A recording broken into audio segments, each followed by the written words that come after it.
नमस्कार दोस्तों, मैं लोकेश स्वागत करता हूं आपका अपने यूट्यूब चैनल VRB एजुकेशन पर। दोस्तों, आज हम स्टार्ट कर रहे हैं प्राचीन काल के भारत के इतिहास चैप्टर में मौर्य वंश।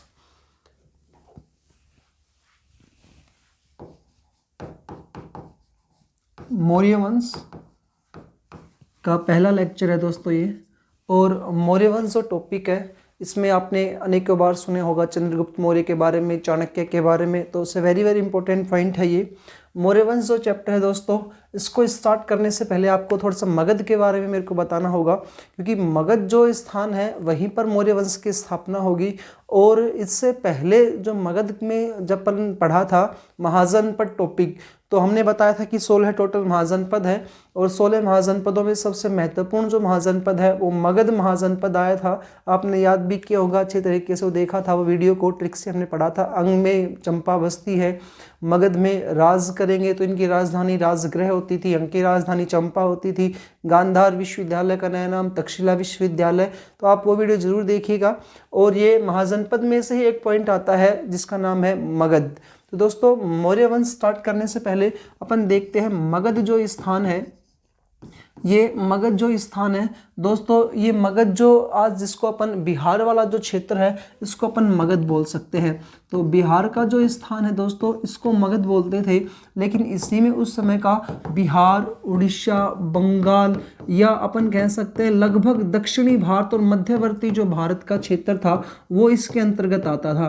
तो मध्यवर्ती व दक्षिणी भारत का लगभग दक्षिणी भारत का क्षेत्र जो था वो मगध में अंतर्गत ही है, मगध के अंतर्गत ही है। और मेन जो स्थान है आज वो है बिहार में जी दोस्तों। इसके बाद स्टार्ट करते हैं। मगध में पहला पॉइंट आता है कि सबसे पहले एक वंश आया, उस वंश का नाम था दोस्तों हर्यक वंश। तो पहले कौन सा वंश आया है दोस्तों? हर्यक वंश। और हर्यक वंश का संस्थापक था बिंबिसार। ये हर्यक वंश का संस्थापक है दोस्तों। और हर्यक वंश जैसे ही समाप्त हुआ, दूसरा एक वंश आ गया, इस वंश का नाम आता है दोस्तों नागवंश या शिशुनाग वंश। इसके संस्थापक है शिशुनाग वंश। उसके बाद तीसरा एक वंश आता है नंद वंश। तीसरा वंश का नाम है दोस्तों नंद वंश। और नंद वंश का जो संस्थापक है वो है महापदामनंद, ये इसके संस्थापक हैं दोस्तों। तो ये है वंश, और इस साइड अपन ने लिखे इनके संस्थापक, ये 3-4 है। इसके बाद अगला आता है मौर्य वंश। अब नंदवंश का जो अंतिम शासक है, ये तो इसका पहला राजा था, अब बात कर रहे हैं इसके अंतिम शासक की। तो नंदवंश का जो अंतिम शासक है दोस्तों, उसका नाम है घनानंद। और इस घनानंद को पराजित करके मौर्य वंश के अंतिम शासक हैं घनानंद। इन घनानंद को पराजित करके एक नए वंश की नींव रखी जाएगी, और नया वंश जो है अपना वो है मौर्य वंश। यही आज अपना चैप्टर है। पेपर में आपसे मौर्य वंश के ही टॉपिक पेपर में पूछे जाते हैं। मौर्य वंश के जो संस्थापक है वो है चंद्रगुप्त मौर्य। तो दोस्तों, अपने को मगध उत्कर्ष पॉइंट के अंतर्गत ही ये 4 टॉपिक है, और यहाँ से अपने को मौर्य वंश निकालना है। तो मौर्य वंश किस प्रकार से आएगा? पहला एक वंश आता है हर्यक वंश, फिर शिशुनाग वंश, तीसरा आता है नंद वंश, और चौथा आ रहा है मौर्य वंश। जो नंद वंश था, इसका पहला जो संस्थापक है, पहला जो राजा महापदामनंद है, लेकिन अंतिम जो शासक है दोस्तों वो है घनानंद। और घनानंद की हत्या करके चंद्रगुप्त मौर्य जो है वो कौन से वंश की नींव रख देगा? तो मौर्य वंश की नींव रखेगा। यही अपना टॉपिक है दोस्तों, मौर्य वंश। स्टार्ट करते हैं अपन मौर्य वंश के बारे में। अब मौर्य वंश,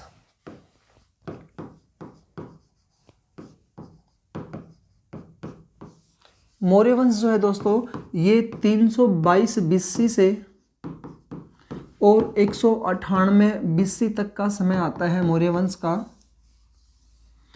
इनमें अपने को सबसे इम्पोर्टेंट 3 जो है वो राजाओं को पढ़ना है। पहले जो राजा आए हैं उनका नाम है चंद्रगुप्त मौर्य, फिर है बिंदुसार, और बिंदुसार के बाद आता है अशोक, और फिर नाम मात्र के आए थे, और लास्ट है इसमें वृद्धर्थ राजा। तो इम्पोर्टेंट है चंद्रगुप्त मौर्य। मौर्य वंश का संस्थापक, पहला पॉइंट है दोस्तों, मौर्य वंश का संस्थापक कौन है? तो मौर्य वंश के जो संस्थापक हैं दोस्तों वो है चंद्रगुप्त मौर्य। चंद्रगुप्त मौर्य जो है वो मौर्य वंश के संस्थापक हैं। इन्हीं चंद्रगुप्त मौर्य को एंड्रोकोटस, इन्हीं चंद्रगुप्त मौर्य को कहा जाता है दोस्तों एंड्रोकोटस या सेंड्रोकोटस, एंड्रोकोटस या सेंड्रोकोटस। चंद्रगुप्त मौर्य का ही उपनाम पॉइंट है दोस्तों ये। चंद्रगुप्त मौर्य को ही क्या कहा जाता है, एंड्रोकोटस या सेंड्रोकोटस। अभी अपन आगे पढ़ेंगे। चंद्रगुप्त मौर्य के दरबार में एक राजदूत आया था, तो प्रथम राजदूत आने वाले मेगास्थनीज थे, और मेगास्थनीज ने जो पुस्तक लिखी है, इंडिका नामक पुस्तक लिखी है, उस इंडिका नामक पुस्तक में दोस्तों इनका नाम जो है वो एंड्रोकोटस या सेंड्रोकोटस नाम दिया है। इंडिका पुस्तक में ये नाम मिलता है, और किसने लिखी है इंडिका पुस्तक, मेगास्थनीज ने लिखी है दोस्तों। उसके बाद अगला पॉइंट ये है कि एंड्रोकोटस और सेंड्रोकोटस नाम की पहचान करने वाले थे विलियम जेम्स। इस नाम की पहचान किसने की है, तो विलियम जेम्स ने इनकी पहचान की है। तो पेपर में कई बार एंड्रोकोटस और सेंड्रोकोटस के बारे में क्वेश्चन पूछते हैं, तो वहाँ पर ऑप्शन विलियम जेम्स मिलता है, तो आप विलियम जेम्स कर सकते हो। तो विलियम जेम्स ने पहचान किया इंडिका पुस्तक में, मेगास्थनीज की पुस्तक है दोस्तों। एंड्रोकोटस या सेंड्रोकोटस भी कहा जाता है। इन्हीं चंद्रगुप्त मौर्य को बौद्ध व जैन धर्म जो ग्रंथ थे, बौद्ध व जैन ग्रंथों में, बौद्ध व जैन ग्रंथों में उच्च वर्गीय कहा गया है। उच्च वर्ग का बताया गया दोस्तों इनको, उच्च वर्ग का बौद्ध व जैन धर्म के ग्रंथों में बताया गया चंद्रगुप्त मौर्य के। इसके अलावा एक ग्रंथ है जैसे अपन मुद्रा राक्षस, ये विशाखदत्त के द्वारा लिखी संस्कृत का एक ग्रंथ है मुद्रा राक्षस। आगे पढ़ेंगे इसके बारे में अपन। मुद्रा राक्षस जो है ये संस्कृत की है और विशाखदत्त कवि है, इनके द्वारा लिखा एक ग्रंथ है। जो विशाखदत्त जो है, ये विशाखदत्त ने एक पुस्तक लिखी है, एक ग्रंथ लिखा है, इसका नाम है मुद्रा राक्षस। संस्कृत में इन्होंने लिखा है, और इस मुद्रा राक्षस जो है, ये मुद्रा राक्षस ये सेनापति के रूप में कार्य करते हैं घनानंद के, और घनानंद के सेनापति मुद्रा राक्षस की वीरता का उल्लेख किया है विशाखदत्त के द्वारा इस पुस्तक में। और इसमें मुद्रा राक्षस पुस्तक में चंद्रगुप्त मौर्य को दोस्तों निम्न वर्ग का बताया गया है। तो निम्न कुल का क्या निम्न वर्गीय है ये, ऐसा किस में मिलता है अपने को, तो मुद्रा राक्षस ग्रंथ में मिलता है दोस्तों। तीसरा चंद्रगुप्त मौर्य के बारे में है कि जो अपने इसी की चंद्रगुप्त मौर्य के ही एक प्रधानमंत्री थे या गुरु थे चाणक्य, उनकी जो पुस्तक है वो है अर्थशास्त्र। चंद्रगुप्त मौर्य की पुस्तक, जो चंद्रगुप्त मौर्य के जो गुरु थे अर्थशास्त्र गुरु थे चाणक्य, तो चाणक्य की पुस्तक का नाम था दोस्तों अर्थशास्त्र। और अर्थशास्त्र पुस्तक में चाणक्य ने इनको बताया क्षत्रिय कुल का, इनको कहा है दोस्तों क्षत्रिय कुल का। तो ये 3 पॉइंट आपको याद रखने हैं। चंद्रगुप्त मौर्य जो है ये मौर्य वंश के संस्थापक है। 322 BC में इन्होंने मौर्य वंश की स्थापना की। स्थापना किस स्थान पर की दोस्तों, तो कौन से स्थान पर इन्होंने स्थापना की है, मगध में। कौन से स्थान पर स्थापना की दोस्तों, मगध में इन्होंने स्थापना की। स्थापना इन्होंने कब की है, तो 322 BC में इन्होंने स्थापना की है। इनका स्थान जो है वो 322 BC में मगध था, और इन्होंने अपनी राजधानी किसको बनाया, तो 322 BC में इन्होंने राजधानी बनाया है पाटलिपुत्र को। पाटलिपुत्र को महाजनपद टॉपिक पढ़ा था, उसमें हमने बताया था कि मगध की राजधानी जो थी राजगृह या गिरिवर्ज होती थी, और इसकी राजधानी जो है कौन सी आ गई है, पाटलिपुत्र। नंदवंश के राजा घनानंद की राजधानी भी पाटलिपुत्र ही थी, और इनकी राजधानी भी दोस्तों क्या आ रही है, पाटलिपुत्र ही है।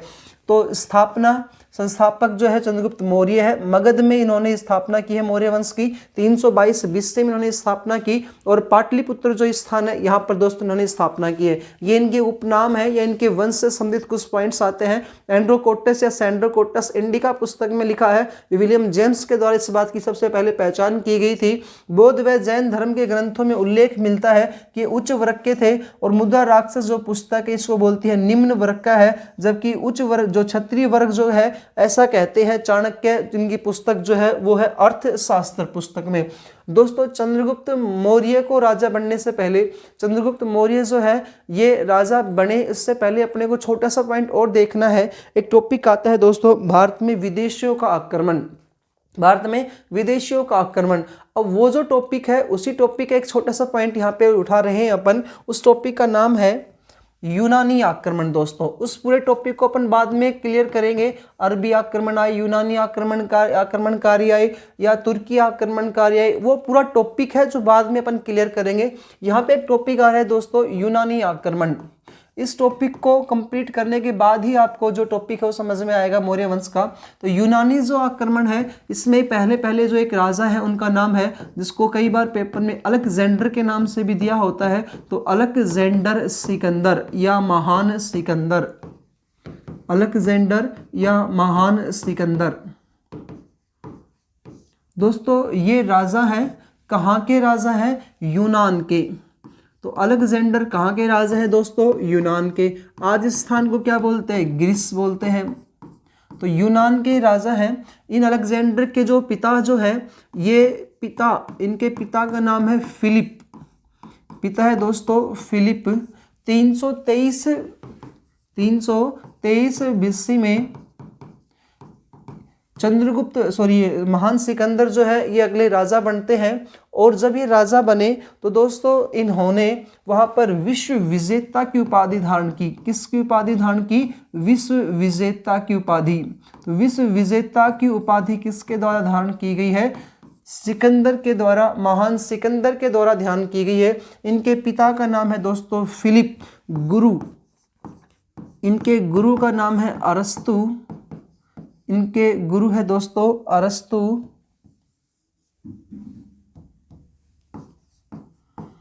अरस्तु इनके गुरु हैं। इनके पास एक घोड़ा है, उस घोड़े का नाम भी पेपर में पूछा जाता है बहुकेफला। और बहुकेफला नाम का जो एक घोड़ा है, इसी स्थान पर इन्होंने यूनान में ही बहुकेफला नामक नगर की स्थापना की थी। दोबारा एक बार देखेंगे, अलेक्जेंडर सिकंदर जो है 323 बीसी में पिता फिलिप की मृत्यु के बाद यूनान का अगला राजा बना। और राजा बने तो इन्होंने विश्व विजेता की उपाधि धारण की। और विश्व विजेता की उपाधि धारण करके ये भारत के, जो उस समय अखंड भारत बोलते हैं अपन इसको, तो साम्राज्यवादी नीति के तहत ये वाला जो क्षेत्र है भारत का है, और इस साइड जो वाला क्षेत्र है पाकिस्तान अफगानिस्तान वाले क्षेत्रों पर इन्होंने सबसे पहले अपना अधिकार स्टार्ट किया। अब ये पॉइंट समझिएगा, भारत का क्वेश्चन पूछता है किस क्षेत्र से सर्वाधिक आक्रमणकारी आए? भारत में विदेशी आक्रमणकारी जो है वो किस क्षेत्र से आए हैं? तो आपको बिल्कुल कंफर्म तरीके से 0 से आपको पढ़ा रहा हूँ, ध्यान देखिएगा आप। ये भारत में सबसे ज़्यादा जो आक्रमण हुए हैं वो उत्तर पश्चिमी दिशा से हुए हैं दोस्तों। कौन सी दिशा से हुए? उत्तरी पश्चिमी दिशा से। क्यों होने के पीछे रीज़न ये है कि भारत के उत्तरी जो भाग है, इस उत्तरी पूर्वी जो भाग है, इस साइड कौन सा पर्वतमाला आता है दोस्तों? हिमालय पर्वतमाला है। भारत के उत्तरी पूर्वी साइड कौन सी है? हिमालय पर्वतमाला है। पूर्व में बंगाल की खाड़ी है, पूर्व में दोस्तों बंगाल की खाड़ी है। दक्षिण में हिंद महासागर है और पश्चिम है दोस्तों अरब सागर, अरब सागर। लेकिन ये वाली जो स्थान है, जो उत्तर पश्चिमी वाला जो दिशा है, इस दिशा से अपनी स्थलीय सीमा लगती है। अब कोई भी राजा जब आक्रमण करने के लिए या अपना साम्राज्यवादी नीति के तहत आगे बढ़ेगा तो उसको ऐसे स्थान चाहिए जो सुरक्षित हो और उसकी सेना का इसमें बचाव हो सके।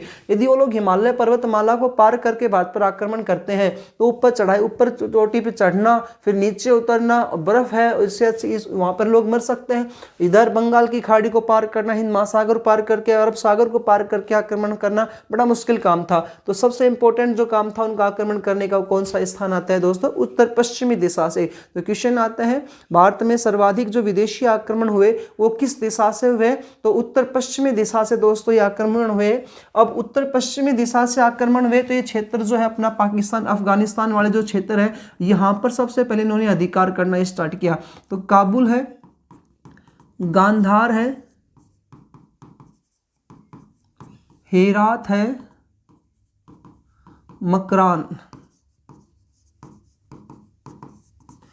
इन क्षेत्रों को विश्व विजेता की उपाधि धारण करके सिकंदर जो है वो यूनान से आगे बढ़े।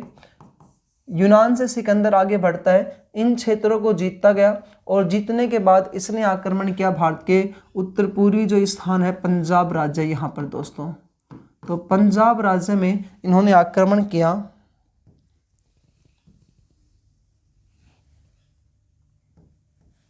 पंजाब राज्य में सिकंदर का हुआ दोस्तों आक्रमण।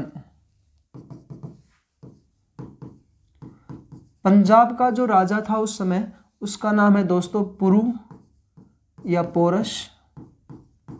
राजा पुरु या पोरस जो है ये पंजाब के राजा हैं, और सिकंदर ने ये इन क्षेत्रों को जीतने के बाद पंजाब के ऊपर आक्रमण किया।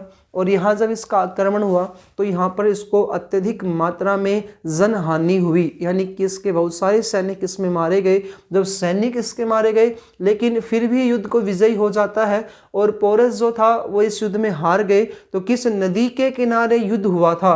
तो पंजाब जो है यहाँ पर पूर्व पोरस के ऊपर आक्रमण हुआ। किस नदी के किनारे दोस्तों युद्ध हुआ था? तो रावी नदी के किनारे दोस्तों क्या हुआ? ये युद्ध हुआ। रावी का ही ऋग्वेद में हमने नाम पढ़ा था परुष्णी नदी। तो रावी या परुष्णी नदी किनारे युद्ध हुआ, और इस युद्ध में राजा पोरस जो होते हैं वो पराजित हो जाते हैं, और सिकंदर यहाँ पर विजयी हो जाता है। सिकंदर विजयी हुआ तो भारत में सिकंदर का अधिकार सबसे पहले किस क्षेत्र पर हुआ? तो पंजाब वाले राज्य पर हुआ। कब हुआ है दोस्तों? 322 BC में। उसके बाद जो है ये वाला जो क्षेत्र है, सारा का सारा क्षेत्र उस समय मगध वाले क्षेत्र के अंतर्गत आता था, और मगध में एक वंश शासन करता है। उस वंश का नाम है दोस्तों नंद वंश, और नंद वंश का जो राजा होता है उसका नाम है घनानंद। राजा का क्या नाम है दोस्तों? घनानंद है। मगध पर आक्रमण करना चाहता है सिकंदर। पंजाब को जीतने के बाद ये मगध पर आक्रमण करना चाहता है, और मगध पर आक्रमण करने से पहले इसको एक नदी को पार करना पड़ेगा, और दोस्तों नदी का नाम है व्यास नदी। व्यास नदी को हमने पढ़ा था पिपासा नदी के नाम से भी जाना जाता है। व्यास नदी को ही रोग भक्षणी नदी भी कहा जाता है, पिपासा नदी के नाम से जाना जाता है। वो रोग भक्षणी कैसे आएगा अपन आगे पढ़ेंगे। व्यास नदी को पार करके ही मगध पर आक्रमण किया जा सकता है, ऐसा सिकंदर के दिमाग में है। तो सिकंदर का जो एक सेनापति होता है, सिकंदर का सेनापति, एक सेनापति जिसका नाम है सेल्यूकस निकेटर। सेल्यूकस निकेटर ये सिकंदर के सेनापति हैं। और दोस्तों एक सेनापति है, फिर बाद में आएंगे जल सेनापति बनेंगे, जल सेनापति, जिनका नाम है निर्याकस। ये दोस्तों जल सेनापति हैं इनके। तो पंजाब राज्य को जीतने के बाद सिकंदर जो है वो मगध पर आक्रमण करना चाहता है, लेकिन कौन सी नदी को पार करना पड़ेगा? व्यास नदी को पार करके ही सैनिक जो थे पूरा का पूरा इसका हथियारों से युक्त सैनिक जो है वो फिर मगध में पहुंच सकते हैं। इस बात की खबर यहाँ जो पाकिस्तान में जो गांधार विश्वविद्यालय है, इस विश्वविद्यालय का नाम था गांधार विश्वविद्यालय, जिसको आज गांधार कहते हैं, लेकिन पहले इसका नाम था दोस्तों तक्षशिला विश्वविद्यालय। तक्षशिला विश्वविद्यालय, तक्षशिला विश्वविद्यालय का आचार्य थे जिनका नाम था चाणक्य। चाणक्य को इस बात की खबर लगी कि इसने राजा पोरस को जीत लिया है और ये भारत को एक यूनानी देश बनाना चाहता है। भारत जो एक हिंदू राष्ट्र है, भारत जो अखंड भारत है, इसको लूट करके, इसको तोड़ करके ये एक यूनानी देश बनाना चाहता है। इसलिए ये जो चाणक्य जो तक्षशिला विश्वविद्यालय से चलते हैं और ये घनानंद से मुलाकात करने के लिए पाटलिपुत्र जिसकी राजधानी है यहाँ पहुँचे, मगध पहुँचे। यहाँ पर घनानंद जो है वो उन्होंने इनका अपमान किया चाणक्य का, और चाणक्य को यहाँ पर धक्का दे करके जब महल से बाहर निकाला गया घनानंद के द्वारा, तो चाणक्य ने कहा कि इनकी शिखा जो चोटी है वो खुल जाती है, और चाणक्य ने कहा कि जब तक तेरे वंश को समाप्त नहीं कर देता हूँ तब तक मैं अपनी चोटी या शिखा नहीं बांधूंगा। चाणक्य का यहाँ पर बुरी मात्रा में अपमान हुआ। उसके बाद घनानंद के दरबार से बाहर निकलते हैं और बाद में एक शिकारी जो होता है उस शिकारी से चंद्रगुप्त मौर्य को ये 10,000 कांस्य की मुद्रा धातु दे करके और खरीद करके लेकर के आते हैं, और तक्षशिला में इस चंद्रगुप्त मौर्य को इन्होंने यहाँ पर ट्रेनिंग दी। इसी ट्रेनिंग के दौरान ही चंद्रगुप्त मौर्य को यहाँ पर इन्होंने क्या दिए दोस्तों? ट्रेनिंग दी है। किसने? तक्षशिला में। किससे खरीद करके लाए थे? शिकारी से खरीद करके लाए थे। कहां से? पाटलिपुत्र से। दोबारा से देखना दोस्तों, अलेक्जेंडर महान सिकंदर 323 BC में विश्व विजेता की उपाधि धारण करके यूनान का राजा बना। पिता फिलिप की मृत्यु के बाद गुरु का नाम है अरस्तु, घोड़े का नाम है बहुकेफला, 2 सेनापति है, एक जल सेनापति है जिसका नाम है निर्याकस और एक सेनापति का नाम है सेल्यूकस निकेटर। ये सेल्यूकस निकेटर जो सीरिया के राजा है। अब महान सिकंदर ने काबुल, गांधार, हेरात, मकरान या पाकिस्तान और अफगानिस्तान वाले क्षेत्र पर जब अधिकार कर लिया, उसके बाद इसने भारत के पंजाब वाले राज्य पर आक्रमण किया, और राजा थे पुरु या पोरस। पूर्या पोरस को इन्होंने पराजित किया। राविया परुशनी नदी किनारे युद्ध हुआ जिसमें जो पोरस जो होते हैं पराजित हो जाते हैं और महान सिकंदर विजयी हो जाते हैं। सिकंदर विजय होने के बाद व्यास नदी को पार करके मगध पर आक्रमण करना चाहता है। इस बात की जानकारी जो है वो तक्षशिला विश्वविद्यालय के आचार्य चाणक्य को लगी और चाणक्य जो गणानंद को ये बात समझाने के लिए आया था कि आप जो है व्यास नदी के चारों ओर यहाँ पर आप सेना लगा दो, ताकि जैसे ही सिकंदर की सेना जब मगध पर आक्रमण करने के लिए आएगी तो आपके सैनिक उनके ऊपर हावी हो जाए और सिकंदर यहाँ से भगकर चला जाए, वापिस चला जाए। लेकिन गणानंद जो था ये अय्यास आदमी था, ये इन्होंने यहाँ पर चाणक्य का अपमान किया और यहाँ चाणक्य की शिखा खुल जाती है और चाणक्य इसको कहता है कि जब तक शिखा नहीं बांधूंगा तब तक तेरे वंश को समाप्त नहीं कर दे, तेरे को मार नहीं देता।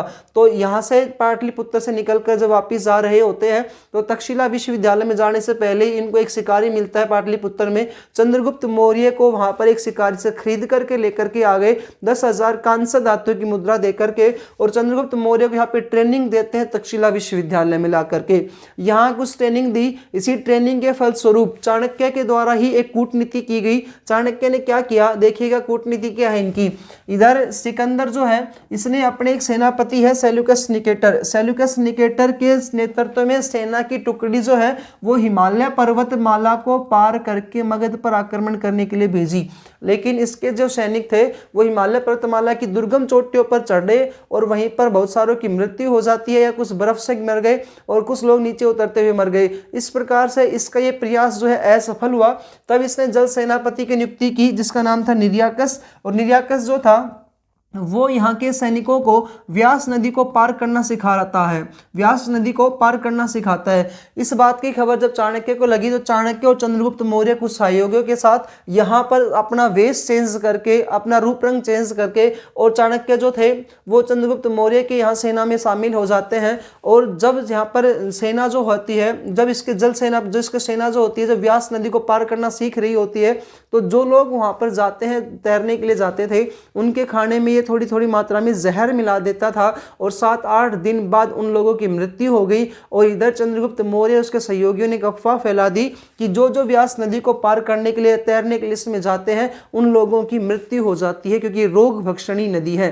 तब वहां पर जब मृत्यु होती है उन लोगों की, तब यहाँ जो सिकंदर थे सिकंदर के सैनिकों ने मना कर दिया कि हम लोग व्यास नदी को पार करके मगध पर आक्रमण नहीं करेंगे। क्वेश्चन आपसे पूछेगा सिकंदर के सैनिकों ने किस नदी को पार करने से मना किया था? तो दोस्तों व्यास नदी को पार करने से सिकंदर के सैनिकों ने मना किया। बाद में सिकंदर जो होता है वापिस यूनान लौट जाता है। इस प्रकार से सिकंदर की कहानी यहीं पे समाप्त होती है। अपने पेपर में इतना पूछेगा, सिकंदर कब राजा बना था, कौन सी उपाधि धारण की थी, गुरु का नाम, पिता का नाम, घोड़े का नाम, सेनापति का नाम, कौन से राजा को इन्होंने पराजित किया था, कौन से नदी को इन्होंने पार करने से इनकार किया। तो चाणक्य और चंद्रगुप्त मौर्य की कूटनीति के तहत महान सिकंदर जो होते हैं ये वापिस चले जाते हैं और वहां पर ही वापस चले गए। इसके बाद क्या हुआ, चंद्रगुप्त मौर्य जो है ये चाणक्य की सहायता से अगला राजा बनेगा चंद्रगुप्त मौर्य। अब किसको पराजित करके अगला राजा बन सकता है? घनानंद को पराजित करके अगला राजा बन सकता है। तो तक्षशिला विश्वविद्यालय में चंद्रगुप्त मौर्य को यहाँ प्रशिक्षण दिया गया, ट्रेनिंग दी गई, और इसी प्रशिक्षण के तहत चंद्रगुप्त मौर्य जो है अगले राजा बन करके उभरे। चंद्रगुप्त मौर्य जो है इन्होंने दोस्तों अभी अपने पीछे पढ़ा था जो मौर्य वंश के संस्थापक कौन थे? चंद्रगुप्त मौर्य। चंद्रगुप्त मौर्य जो है संस्थापक हैं, कौन से वंश को समाप्त करके संस्थापक बनेंगे? तो दोस्तों कौन से वंश को समाप्त करके संस्थापक बनते हैं ये? तो मौर्य वंश की स्थापना चंद्रगुप्त मौर्य ने मौर्य वंश की स्थापना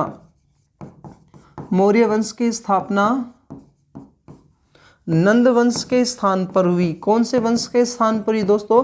नंद वंश के स्थान पर हुई। नंद वंश के स्थान पर हुई और नंद वंश के स्थान पर हुई और किसको पराजित करके हुई है? घनानंद को पराजित करके हुई और घनानंद को पराजित करके हुई। घनानंद को पराजित करके हुई। मौर्य वंश की जो स्थापना है वो नंद वंश के राजा नंद वंश के राजा घनानंद को पराजित करके चंद्रगुप्त मौर्य के द्वारा की गई है। तो मौर्य वंश के संस्थापक है चंद्रगुप्त मौर्य, लेकिन जो मेन जो इसमें जो कूटनीति निभाते हैं वो है चाणक्य। तो इनको कहा जाता है एंड्रोकोटस, सैंड्रोकोटस। इंडिका पुस्तक में इस बात की जानकारी मिलती है। मगध में पाटलिपुत्र ये राजधानी बनाते हैं। मौर्य वंश की स्थापना इनके द्वारा की गई है, घनानंद को पराजित करके की गई है दोस्तों। इसके बाद हमने पढ़ा है, छोटा सा पॉइंट है अलेक्जेंडर मान सिकंदर का। और मान सिकंदर जो है वो किस प्रकार से विश्व विजेता की उपाधि धारण करके भारत पर आक्रमण करने के लिए आए और भारत के जो पंजाब वाला क्षेत्र था पोरस को इन्होंने पराजित किया। उसके बाद व्यास नदी को पार करने से सैनिकों ने मना किया, इस वजह से वापस लौट जाते हैं। उसके बाद अगला पॉइंट है चंद्रगुप्त मौर्य जब अगले राजा बने तो इन्होंने राजा बनते ही इन्होंने अपने क्षेत्र को साम्राज्यवादी नीति के तहत आगे बढ़ाने की कोशिश की। तो सबसे पहला जो इनका आक्रमण आया चंद्रगुप्त मौर्य के आक्रमण, चंद्रगुप्त मौर्य के आक्रमण। सबसे पहला जो इनका आक्रमण है वो इन्होंने पंजाब वाले क्षेत्र पर किया, क्योंकि पंजाब वाला क्षेत्र जो था वो सिकंदर के अधिकार में था, यूनानियों के अधिकार में था। तो पंजाब पर आक्रमण, पंजाब पर आक्रमण, पंजाब पर आक्रमण इस 322 BC में ही इन्होंने पंजाब पर आक्रमण किया और यूनानियों के प्रभुत्व से आज़ाद किया, यूनानियों के प्रभुत्व से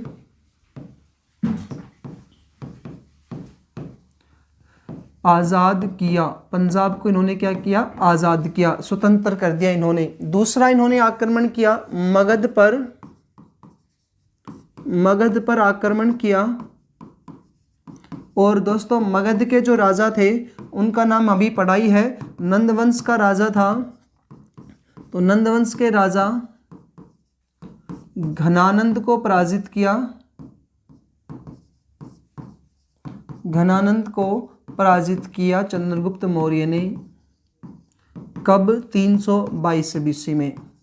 और 322 BC में ही इन्होंने पराजित करके इन्होंने मौर्य वंश की क्या रख दी दोस्तों, नींव रख दी। अगला इनका आक्रमण आता है सीरिया के राजा के ऊपर। और सीरिया के राजा अभी पढ़ा था अपन ने, सेल्यूकस निकेटर। सीरिया के राजा सेल्यूकस निकेटर, सेल्यूकस निकेटर को 305 BC में, को 305 BC में चंद्रगुप्त मौर्य ने पराजित किया, चंद्रगुप्त मौर्य ने पराजित किया। सीरिया के राजा सेल्यूकस निकेटर को 305 BC में चंद्रगुप्त मौर्य ने क्या किया दोस्तों, पराजित किया। और सेल्यूकस निकेटर से, सेल्यूकस निकेटर से संधि की, सेल्यूकस निकेटर से दोस्तों इन्होंने क्या कर ली, संधि कर ली। संधि के तहत क्या पॉइंट है, सेल्यूकस निकेटर की एक बेटी है दोस्तों, सेल्यूकस निकेटर की पुत्री, पुत्री का नाम है हेलेना, हेलेना ये पुत्री है किसकी, सेल्यूकस निकेटर की। और हेलेना का और चंद्रगुप्त मौर्य की होती है शादी। संधि के तहत हेलेना की शादी चंद्रगुप्त मौर्य के साथ कर दी गई, तो इनका विवाह हुआ यहाँ पर। यह भारत का प्रथम अंतर्राष्ट्रीय वैवाहिक संबंध था, भारत का प्रथम अंतर्राष्ट्रीय वैवाहिक संबंध, भारत का अंतर्राष्ट्रीय वैवाहिक संबंध था। कौन सा दोस्तों, प्रथम अंतर्राष्ट्रीय वैवाहिक संबंध। किस किस का, हेलेना का और चंद्रगुप्त मौर्य का। इसमें क्या हुआ, सेल्यूकस निकेटर ने दहेज के रूप में, सेल्यूकस निकेटर ने दहेज के रूप में चंद्रगुप्त मौर्य को, चंद्रगुप्त मौर्य को काबुल, कांधार, हेरात और मकरान का क्षेत्र दिया। काबुल, गांधार, हेरात और मकरान का क्षेत्र दिया। किसको दिया? चंद्रगुप्त मौर्य को दिया। किसने दिया दोस्तों? सेल्यूकस निकेटर ने दिया। और दूसरा सबसे इंपॉर्टेंट पॉइंट, सेल्यूकस निकेटर ने भारत में फर्स्ट राजदूत भेजा। तो भारत में आने वाला प्रथम जो राजदूत है किसके दरबार में आएगा? चंद्रगुप्त मौर्य के दरबार में। प्रथम राजदूत चंद्रगुप्त मौर्य के दरबार में भेजा। चंद्रगुप्त मौर्य के दरबार में भेजा, जिसका नाम है दोस्तों मेगास्थनीज। मेगास्थनीज। मेगास्थनीज की दोस्तों पुस्तक है इंडिका। मेगास्थनीज की पुस्तक है दोस्तों इंडिका। इसको मौर्य वंश का दर्पण कहा जाता है। मौर्य वंश का दर्पण कहा जाता है। यह यूनान क्योंकि ईरान इराक वाले जो क्षेत्र थे, सीरिया, ईरान इराक यूनान, तो भारत फारस से संबंधित है। भारत व फारस की शिक्षाओं का, सामाजिक विस्तारों का, समाज में किस प्रकार से रहन सहन था, बोलचाल थी, किस प्रकार से लोग व्यवस्थाएं रखते थे, यानी कि जैसे चंद्रगुप्त मौर्य के पूरे राजपाट के बारे में इसकी जानकारी मिलती है। दोबारा से देखिएगा, पंजाब पर सबसे पहला आक्रमण किया 322 बीसी में ही। यूनानियों के प्रभुत्व से पंजाब को आज़ाद करवाया। उसके बाद इन्होंने आक्रमण किया 322 बीसी में मगध पर, और मगध पर आक्रमण करके नंदवंश के राजा थे घनानंद, इनको पराजित किया, और घनानंद को पराजित करके इन्होंने एक नए वंश की स्थापना कर दी, मौर्य वंश की स्थापना कर दी थी। उसके बाद इन्होंने आक्रमण किया सीरिया के राजा सेल्यूकस निकेटर के ऊपर, और 305 बीसी में चंद्रगुप्त मौर्य जो है वो जीत जाते हैं, ने सेल्यूकस निकेटर को पराजित किया और सेल्यूकस निकेटर से संधि कर ली। इस संधि के तहत सेल्यूकस निकेटर की पुत्री है जिसका नाम है दोस्तों हेलेना। हेलेना और चंद्रगुप्त मौर्य की शादी हो जाती है। यह भारत का प्रथम अंतरराष्ट्रीय वैवाहिक संबंध था। इसमें दहेज के रूप में सेल्यूकस निकेटर ने चंद्रगुप्त मौर्य को क्या दिया? काबुल, गांधार, हेरात और मकरान का क्षेत्र दहेज में दिया। इसके अलावा प्रथम राजदूत भारत में भेजा। भारत में आने वाले प्रथम राजदूत का क्या नाम है? मेगास्थनीज। मेगास्थनीज कौन सी पुस्तक लिख रहा है? इंडिका नामक पुस्तक लिखी है। यह भारत और फारस के सामाजिक और आर्थिक संबंधों का उल्लेख करती है।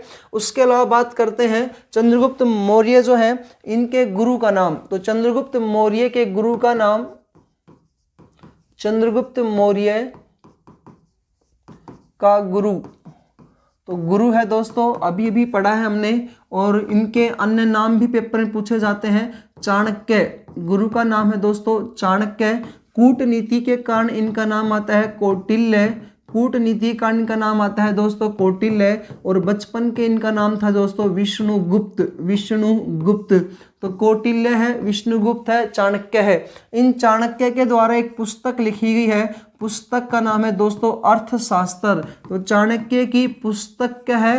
अर्थशास्त्र। और जो इनकी अर्थशास्त्र जो पुस्तक है दोस्तों, ये जो है मैकियावली के द्वारा एक पुस्तक लिखी गई थी। मैकियावली की पुस्तक है, उसका नाम है दोस्तों प्रिंस। तो प्रिंस पुस्तक के समान ही चाणक्य की पुस्तक का क्या नाम आता है? अर्थशास्त्र है। इसलिए चाणक्य को भारत का मैकियावली कहा जाता है। इसलिए चाणक्य को भारत का मैकियावली कहा जाता है। भारत का मैकियावली भी कहा जाता है।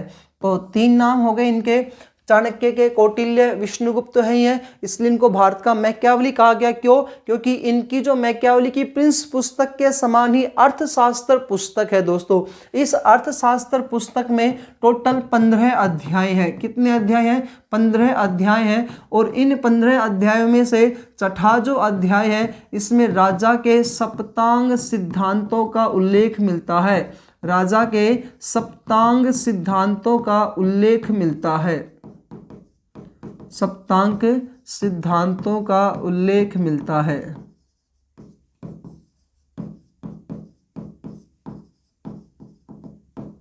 राजा के सप्तांग सिद्धांत कौन से अध्याय में बताए गए हैं? छठे अध्याय में बताए गए हैं। किसने बताए हैं? अर्थशास्त्र में चाणक्य के द्वारा बताए गए हैं। तो चाणक्य जो है इसके गुरु है, यही चंद्रगुप्त मौर्य के प्रधानमंत्री बनेंगे। गुरु और प्रधानमंत्री दोनों है चंद्रगुप्त मौर्य के। कौन? चाणक्य। तो इतना सा आपको याद रखना है चाणक्य के बारे में। चाणक्य के उसके बाद चाणक्य जो है वो चंद्रगुप्त मौर्य को एक श्रेष्ठ राजा बनाना चाहता है और इसमें पूर्ण रूप से सफल भी हुए हैं। आपने देखा है किस प्रकार से नंद वंश के राजा को उन्होंने पराजित किया। नंद वंश का जो राजा था घनानंद, इस घनानंद का जो सेनापति होता है, घनानंद का सेनापति था, उसका नाम था मुद्रा राक्षस। घनानंद के सेनापति का क्या नाम है दोस्तों? मुद्रा राक्षस। ये मुद्रा राक्षस जो है ये घनानंद को बार बार बचाने की कोशिश कर रहा है, यानी कि बार बार उसको विजय दिला रहा है। और ऐसा कहते हैं कि लगातार इन्होंने 16 बार असफल आक्रमण किए और 17वीं बार चंद्रगुप्त मौर्य और चाणक्य जीते थे। और विजय उस घनानंद को कौन दिला रहा था? मुद्रा राक्षस की वजह से घनानंद लगातार जीतता जा रहा था। बाद में मुद्रा राक्षस को कूटनीति से चाणक्य ने चंद्रगुप्त मौर्य का सेनापति नियुक्त किया। और ये सारी जो बातें हैं विशाखदत्त की पुस्तक मुद्रा राक्षस में मिलती है। तो मुद्रा राक्षस जो है ये एक सेनापति है, जो किसका सेनापति है? घनानंद का सेनापति है। इसी के ऊपर ग्रंथ लिखा गया है, विशाखदत्त के द्वारा मुद्रा राक्षस ग्रंथ लिखा है दोस्तों। इसके बाद चंद्रगुप्त मौर्य जो है वो अगले राजा बने और पूरे अपने क्षेत्र को, यानी कि पूरे मगध के क्षेत्र को इन्होंने 4 भागों में विभाजित किया। तो मौर्य प्रशासन जो था वो चंद्रगुप्त मौर्य के समय में 4 भागों में विभाजित हो गया। मौर्य प्रशासन इनके समय में, चंद्रगुप्त के समय में, चंद्रगुप्त मौर्य के समय में, मौर्य के समय में 4 प्रांतों में विभाजित हुआ। 4 प्रांतों में विभाजित हुआ है। लेकिन जब अपन अशोक पढ़ेंगे तो उसमें दोस्तों मैं लिखाऊंगा 5 प्रांतों में विभाजित हुआ। कितने प्रांतों में? अशोक के द्वारा 5 प्रांत। 5वां प्रांत और जीता जाएगा, उसका नाम था कलिंग। यहाँ पर कितने प्रांत चंद्रगुप्त मौर्य के द्वारा जीते गए थे? 4। तो पहला है दोस्तों अवंती। अवंती कहाँ है? तो उज्जैन वाला जो क्षेत्र है इसको आज अवंती बोलते हैं। दूसरा है दोस्तों उत्तरापथ। उत्तरापथ। तीसरा है दक्षिणापथ। दक्षिणापथ। और चौथा है दोस्तों तक्षशिला। तक्षशिला। तो ये जो 4 प्रांत है, इन 4 प्रांतों के ऊपर किसका अधिकार हो गया? चंद्रगुप्त मौर्य का अधिकार हो गया। तो मौर्य प्रशासन चंद्रगुप्त मौर्य के समय में कितने भागों में विभाजित हो गया? 4 भागों में विभाजित हुआ। और 5वां जो विभाग है दोस्तों वो है कलिंग। वो कलिंग जो करेंगे वो महान सम्राट अशोक करेंगे दोस्तों। उम्मीद है आपको चंद्रगुप्त मौर्य के बारे में अच्छे से समझ में आया होगा। और ये इंपॉर्टेंट पॉइंट है दोस्तों, अनेकों बार पेपर में से क्वेश्चन पूछे जाते हैं। आगे देखते हैं। तो चंद्रगुप्त मौर्य जब राजा बने तो इन्होंने अपने प्रशासन को 4 भागों में विभाजित किया और एक सुदृढ़ तरीके से लंबे समय तक इन्होंने अपने क्षेत्र को एक राज्य के रूप में इन्होंने विस्तार किया है। तो चंद्रगुप्त मौर्य के द्वारा सर्वप्रथम भारत में, चंद्रगुप्त मौर्य के द्वारा सर्वप्रथम भारत में जन्म मृत्यु पंजीकरण का कार्य किया गया। तो सबसे पहले जन्म मृत्यु पंजीकरण का कार्य किसके द्वारा किया गया था? चंद्रगुप्त मौर्य के द्वारा किया गया। चंद्रगुप्त मौर्य के द्वारा सर्वप्रथम जन्म मृत्यु पंजीकरण का कार्य किया गया था जब ये इनके राजपाट आए तब। उसके बाद चंद्रगुप्त मौर्य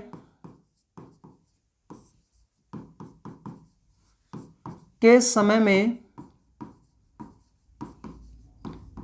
दूसरी, अब हमने पहले पढ़ा था बौद्ध धर्म और जैन धर्म। क्वेश्चन पूछता है चंद्रगुप्त मौर्य कौन से धर्म से संबंधित था? तो जैन धर्म से संबंधित था। आप पीछे वाली वीडियो जरूर देखिएगा, हमने जैन धर्म अच्छे से कंप्लीट किया है। जैन धर्म, बौद्ध धर्म। उस जैन धर्म वाले चैप्टर में हमने पढ़ा था कि जैन धर्म जो था वो 2 भागों में विभाजित हो गया। किस राजा के समय में हुआ था? चंद्रगुप्त मौर्य के समय में। वही लाइन है, चंद्रगुप्त मौर्य के समय में 2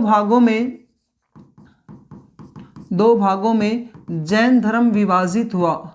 जैन धर्म विभाजित हुआ। तो दोस्तों दूसरी जो जैन संगति हुई थी, जैन धर्म में टोटल 2 जैन संगतियां हुई है। दूसरी जो जैन संगति हुई थी उस जैन संगति में जैन धर्म 2 भागों में विभाजित हुआ था। एक है श्वेतांबर और दूसरा है दोस्तों दिगंबर। श्वेतांबर और दूसरा है दोस्तों दिगंबर।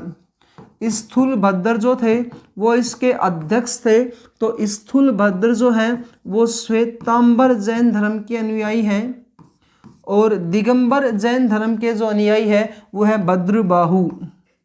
भद्रबाहु ये दिगंबर जैन धर्म के अनुयायी हैं दोस्तों, यानी कि इनके अध्यक्ष हैं।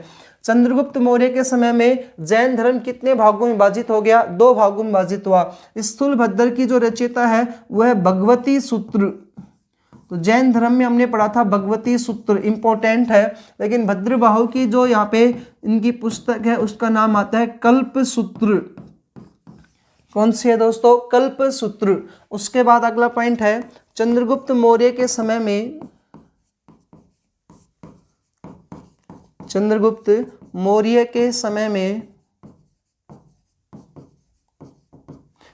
समय में 12 वर्षों तक भीषण अकाल पड़ा था। 12 वर्षों तक भयंकर रूप से दोस्तों यहाँ पे अकाल की अवस्था थी। अकाल पड़ा था 12 वर्षों तक यहाँ पर क्या पड़ा था दोस्तों? अकाल पड़ा था। और बाद में चंद्रगुप्त मौर्य जो है वो दिगंबर जैन धर्म के अनुयायी बन जाते हैं। दिगंबर जैन धर्म के अनुयायी बने। चंद्रगुप्त मौर्य पहले कौन से धर्म को मानते थे? शैव धर्म को मानते थे, शिव भगवान को मानते थे, शैव धर्म के उपासक थे पहले ये। और जब भीषण अकाल पड़ा उसके बाद इन्होंने, या दूसरी जब जैन संगति हुई थी उसके बाद ये भद्रबाहु के नेतृत्व में, भद्रबाहु जो है उनके नेतृत्व में या उनको अपना अध्यक्ष मानते हैं, उनको गुरु मानना स्टार्ट करते हैं और भद्रबाहु के नेतृत्व में ये पहुंच जाते हैं श्रवणबेलगोला कर्नाटक में और इन्होंने जैन धर्म स्वीकार किया। तो सबसे पहले इन्होंने कौन सा धर्म स्वीकार किया था? शैव धर्म। और बाद में कौन से धर्म के उपासक हो गए दोस्तों? जैन धर्म के उपासक बन गए। और जैन धर्म में भी 2 भाग हैं, श्वेतांबर और दिगंबर। तो ये कौन से धर्म के अनुयायी बने थे? दिगंबर जैन धर्म के दोस्तों क्या बने थे? अनुयायी बने थे। हमने पीछे वाली वीडियो जब जैन धर्म पढ़ा था उसमें अच्छे से डिक्लेयर किया था इन चीज़ों के बारे में। श्वेतांबर और दिगंबर जो जैन धर्म है इनमें से श्वेतांबर वाले जो है सफ़ेद वस्त्र पहनकर रहते हैं और ये लोग जो है नग्न अवस्था में रहते हैं। श्वेतांबर जैन धर्म वाले जो है महिलाओं को बारे में ये मानते हैं कि महिला 19वीं जो महिला थी वो मल्लिनाथ थी और ये कहते हैं कि महिला नहीं थी। इसके बारे में श्वेतांबर वाले जो है ये कहते हैं कि महावीर स्वामी जो थे विवाहित थे और ये लोग कहते हैं कि अविवाहित थे। इसके अलावा ये जो दिगंबर जैन धर्म वाले जो लोग हैं इनका जो मोक्ष प्राप्त करने का जो साधन होता है दोस्तों कठोर होता है। कैसा होता है? कठोर मार्ग पर चलते हुए मोक्ष प्राप्ति, कठोर मार्ग पर चलते हुए मोक्ष की प्राप्ति करते हैं ये लोग। और जबकि श्वेतांबर वाले जो हैं ये सरल मार्ग पर चलते हुए मोक्ष की प्राप्ति करते हैं। तो दिगंबर जो जैन धर्म है ये इसके गुरु कौन है? तो भद्रबाहु है। भद्रबाहु जो है दोस्तों ये यहाँ पर जब विवाद हुआ, जैन धर्म 2 भागों में विभाजित हुआ दूसरी जैन संगति में, उसके बाद ये स्वर्णगिरी कर्नाटक चले गए और वहीं पर इन्होंने अपना अनुयायी या जैन धर्म का जो दिगंबर जैन धर्म है इसको आगे बढ़ाया। दिगंबर जैन धर्म के अनुयायी भद्रबाहु के नेतृत्व में, दिगंबर जैन धर्म के अनुयायी जो थे वो भद्रबाहु के नेतृत्व में कहाँ पहुँच गए? स्वर्णगिरी कर्नाटक में। और स्वर्णगिरी कर्नाटक में पहुँच करके इन्होंने यहाँ पर जैन धर्म को आगे बढ़ाया। यहीं पर बाद में कौन आ गए? चंद्रगुप्त मौर्य। यहीं पर बाद में कौन आ जाते हैं? चंद्रगुप्त मौर्य। और चंद्रगुप्त मौर्य जो है यहाँ पर संथारा या संलेखना प्रक्रिया के तहत अपनी जीवन लीला समाप्त कर लेते हैं। प्रक्रिया के तहत जीवन लीला समाप्त कर लेते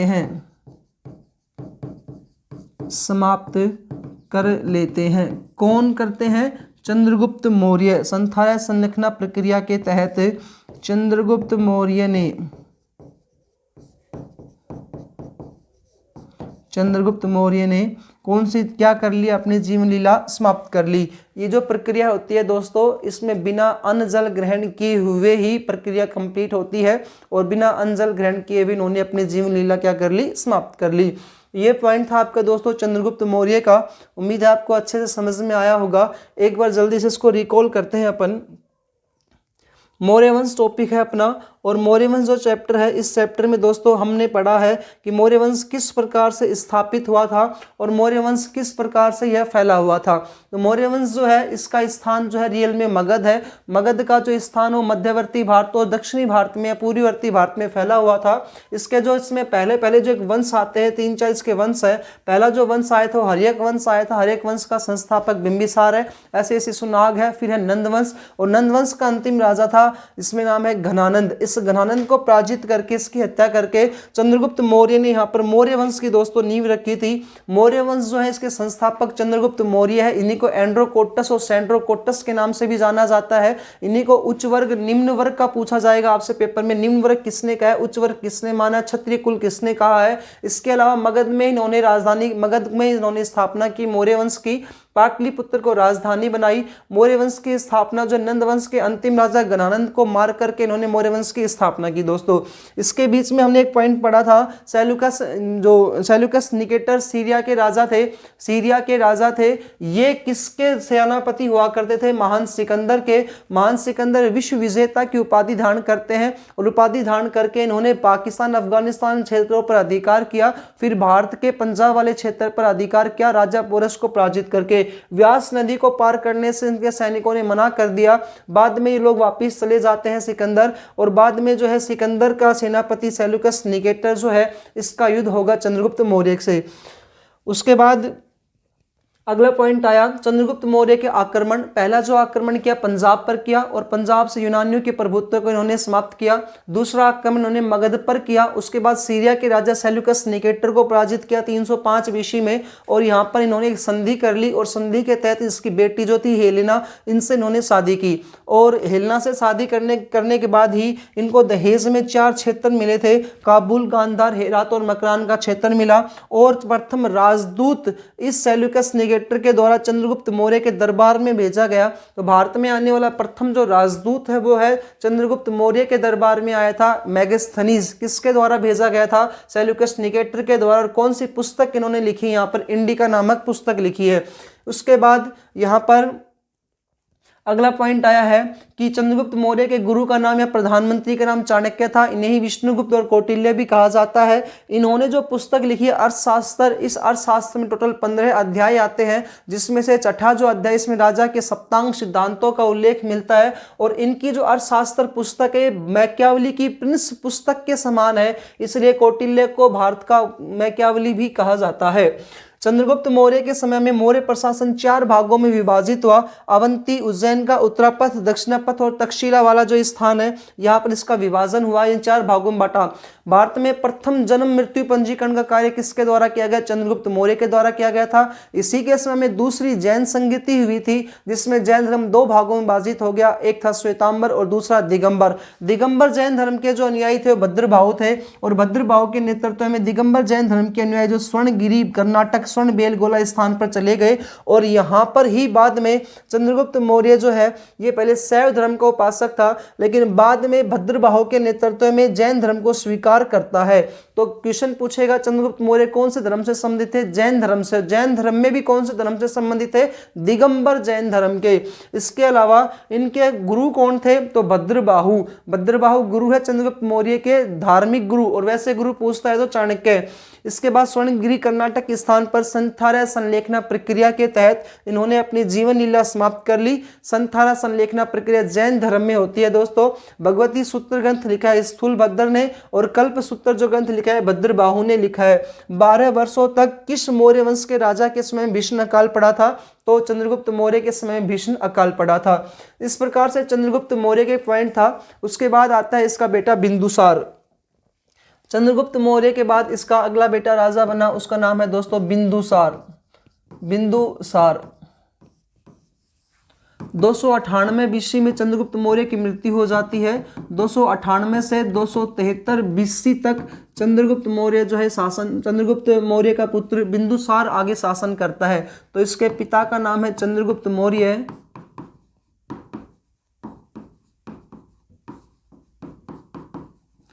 इसकी माता है दूरधरा। दूरधरा जो है इसकी माता है। अब दोस्तों चाणक्य जो था वो चंद्रगुप्त मौर्य को एक श्रेष्ठ और अखंड भारत का या पूर्णतः साम्राज्यवादी की दृष्टि से अखंड भारत के राजा बनाना चाहता था, और चंद्रगुप्त मौर्य राजा बना भी। तो चंद्रगुप्त मौर्य की कहीं पीछे से या धोखे से उनकी हत्या ना हो जाए, या उस समय विष कन्याएं होती थी, और जो विष कन्याएं जो होती है इन्हें बचपन से ही, जब छोटी अवस्था में होती है तो इनको जहर वगैरह खिलाया जाता है सांप बिच्छू का। तो विष कन्याएं जो होती है ये जैसे ही बटका वगैरह भरती है या जब आदमी को काटती है तो यहाँ पर उसके जहर फैल जाता है। तो चाणक्य को ये लगता था कि कहीं विष कन्याओं के द्वारा इसकी हत्या ना कर दी जाए, इसलिए चंद्रगुप्त मौर्य को खाने में थोड़ी सी मात्रा में जहर मिलाता था ताकि विष कन्याओं के जहर का इस पर कोई प्रभाव ना पड़े। एक बार गलती से क्या हुआ, चंद्रगुप्त मौर्य के जो दूध आया था उसकी जिसकी पत्नी थी, दूसरी पत्नी दूरधरा, इसने वो दूध पी लिया, और उस समय जो बिंदुसार जो इसके गर्भवती थी ये माता, तो ये पेट में था बिंदुसार दूरधरा के। तो बिंदुसार की माता जो गर्भवती थी वो दूध गलती से उन्होंने पी लिया। दूध था चंद्रगुप्त मौर्य के लिए, और दूरधरा ने वो दूध पिया, और इससे क्या हुआ, दूरधरा की मृत्यु हो गई। बाद में बिंदुसार जो है ये जब इनका जन्म हुआ तो सर्जरी या शल्य चिकित्सा के तहत इनकी सर्जरी की गई, इनके बच्चे को बाहर निकाला गया पेट को काट फाट करके। और जब बिंदुसार जन्मे तो इनके मस्तक पर बिंदु, सफेद सफेद बिंदु थे, चेतक से हो जाते हैं वो, तो बिंदु थे, तो इनका नाम पड़ा बिंदुसार। बिंदुसार का ही दूसरा नाम आता है दोस्तों अमित्रघात। अमित्रघात अनेकों बार पेपर में क्वेश्चन पूछा जाता है, अमित्रघात के नाम से किसको जाना जाता है, और अमित्रघात के नाम से बिंदुसार को जाना जाता है, जिनका अर्थ होता है शत्रुओं का दमन करता, शत्रुओं का दमन करता। अमित्रघात के नाम से किसको जाना जाता है, तो बिंदुसार को ही अमित्रघात के नाम से जाना जाता है। इन्हें ही वायु पुराण में पुराणों की संख्या हमने 18 पढ़ी थी, वैसे ही है वायु पुराण में इनका नाम मिलता है भद्रसार या बहिसार भी इनका नाम मिलता है। भद्रसार या बहिसार के नाम से भी ये जाने जाते हैं। तो यह है बिंदुसार। बिंदुसार के पिता का नाम चंद्रगुप्त मौर्य था, माता का नाम दूरधरा है। बाद में जब बिंदुसार राजा बने तो बिंदुसार को पता चला कि मेरी माता की जो हत्या है वो विष देने से हुई है, चंद्रगुप्त मौर्य के विष में जो खाने में थोड़ी मात्रा में जो विष जहर मिलाया जाता था उससे हुई है, और चाणक्य को ये अपने दरबार से बाहर निकाल देते हैं। उसके बाद चाणक्य की कोई भी खबर नहीं मिलती है। अमित्रघात भद्रसार या बहिसार के नाम से भी जाना जाता है। बिंदुसार के 16 रानियां थी और 101 पुत्र थे दोस्तों, 101 पुत्र थे। अब ये इसलिए बता रहा हूं क्योंकि क्वेश्चन आएगा कि अशोक के द्वारा कितने भाइयों का वध करके राजगद्दी प्राप्त की गई, तो 99 भाइयों का वध करके अशोक ने राजा बना था। इनमें से सबसे जो बड़ा बेटा था उसका नाम था सुसीम। तो इनका सबसे बड़ा जो बेटा है दोस्तों वह है सुसीम, और दूसरे नंबर का जो बड़ा बेटा आता है उसका नाम था अशोक। सबसे बड़ा है इनका सुसीम और दूसरा है दोस्तों अशोक। सुसीम को गवर्नर का पद दे रखा था, गवर्नर था सुसीम तक्षशिला का, क्योंकि हमने पढ़ा था चंद्रगुप्त मौर्य के समय में 4 भागों में विभाजित था। तो तक्षशिला का जो गवर्नर था वो सुसीम होता था, और अशोक जो गवर्नर था वो अवंती का गवर्नर था, उज्जैन वाले क्षेत्र का गवर्नर था अशोक। अशोक जो थे उज्जैन के गवर्नर थे। बिंदुसार के 101 पुत्र थे, सबसे बड़ा बेटा है सुसीम, दूसरे नंबर का बेटा आता है अशोक, और सबसे छोटा जो पुत्र था इनका उसका नाम है दोस्तों तिष्य। तिष्य जो है ये इनका सबसे छोटा पुत्र है बिंदुसार का। इसके अलावा बिंदुसार के समय में सीरिया के जो राजा थे, इन्हें 16 युद्धों का विजेता भी कहा जाता है बिंदुसार को। सीरिया के जो राजा थे उनका नाम था एंटियोकस प्रथम। एंटियोकस प्रथम। इस एंटियोकस प्रथम से बिंदुसार ने सूखे अंजीर, एंटियोकस प्रथम से बिंदुसार ने सूखे अंजीर अंगूरी शराब और एक दार्शनिक की मांग की। तब एंटियोकस प्रथम ने अंजीर भेजा, देसी या अंगूरी शराब भेजा, लेकिन इसने क्या नहीं भेजा, दार्शनिक को नहीं भेजा। ये भी पेपर में क्वेश्चंस पूछते हैं। तो एंटियोकस प्रथम जो था सीरिया का राजा था, किसके समय में, बिंदुसार के समय में। पीछे हमने पढ़ा था सीरिया का राजा सेल्यूकस निकेटर था, किसके समय में था, चंद्रगुप्त मौर्य के समय में। इसी के समय में मिस्र का राजा होते थे, मिस्र के राजा डालेफ सेकंड, ये मिस्र के राजा थे डालेफ सेकंड। इन डालेफ सेकंड ने डायनोसियस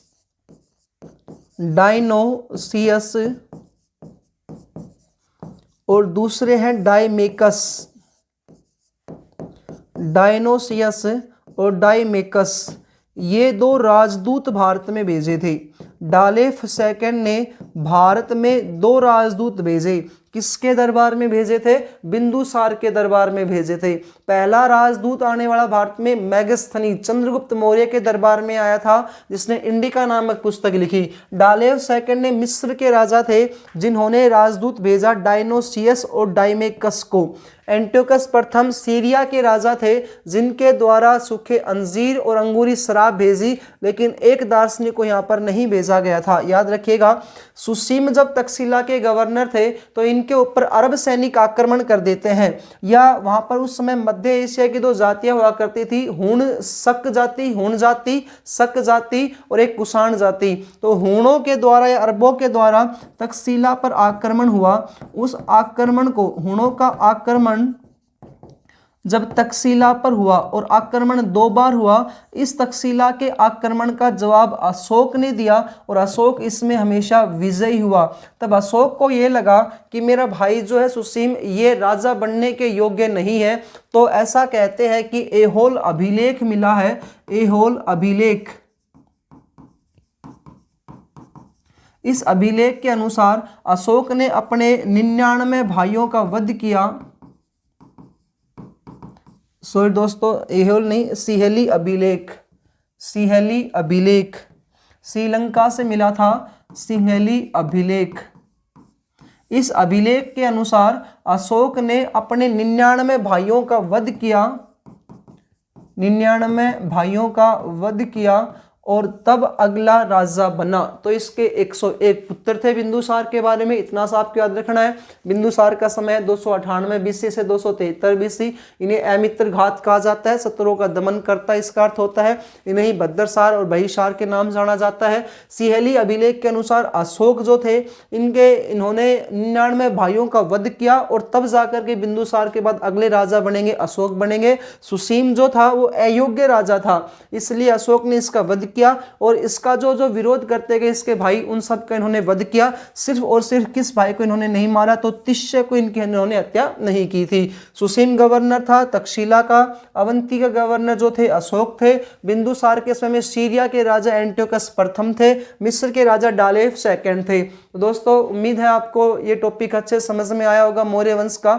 इसमें हमने 2 राजा कंप्लीट किए हैं, चंद्रगुप्त मौर्य को और साथ ही साथ दूसरा राजा है बिंदुसार। लेकिन जो अरबी जो आक्रमण हुए थे या विदेशों का जो आक्रमण हुआ था भारत में, उसमें पहला टॉपिक आया था यूनानियों का आक्रमण, वो टॉपिक भी कंप्लीट किया है, उसको अच्छे से देखिएगा। कई बार इसमें पेपर में क्वेश्चन पूछे जाते हैं सिकंदर के बारे में, तो सारे टॉपिक्स इसमें क्लियर हुए हैं आपको। उम्मीद है दोस्तों आपको अच्छा लगा होगा ये क्लास, और यदि आपको अच्छी लगती है तो आप अपने दोस्तों के साथ शेयर करें। यूं ही अपना प्रेम बनाए रखिएगा। धन्यवाद दोस्तों।